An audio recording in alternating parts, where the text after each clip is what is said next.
கொஞ்ச நாளைக்கு முன்னாடி நம்ம ஸ்டாலின் சார் ஒரு உருட்டு ஒன்று உருட்டினாரு. நீங்கள் கேள்விப்பட்டிருப்பீங்க. இப்போ வரப்போகிற எலெக்ஷன் எதுக்கான எலெக்ஷன்? நம்ம சட்டமன்ற தமிழ்நாடு சட்டசபைக்கான ஒரு தேர்தல் இல்லையா?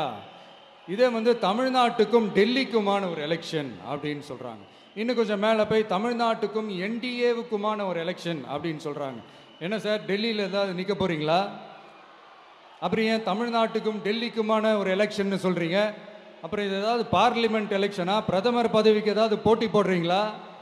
அப்புறம் அதை தமிழ்நாட்டுக்கும் என்டிஏவுக்குமான ஒரு எலெக்ஷன் சொல்கிறீங்க? எங்களுக்கு புரியலையே சார், இது என்ன லாஜிக்னு எங்களுக்கு புரியலையே.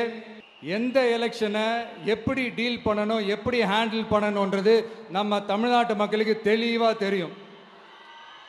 நம்ம தமிழ்நாட்டு மக்கள் மாதிரி ஒரு தெளிவான மக்களை நீங்கள் பார்க்கவே முடியாது. சூப்பர் கிளாரிட்டியோட சூப்பர் மக்கள் சார் நம்ம மக்கள். இந்த போருக்கு போகிறதுக்கு முன்னாடி தான் இந்த படை பரிவாரங்களோட போவாங்கன்னு கேள்விப்பட்டிருக்கிறேன். ஆனால் நீங்கள் என்னடானா இந்த ஒன்றுத்துக்கும் உதவாத இந்த பால் டப்பாவை உருட்டிக்கிட்டு இருக்கீங்களே சார்.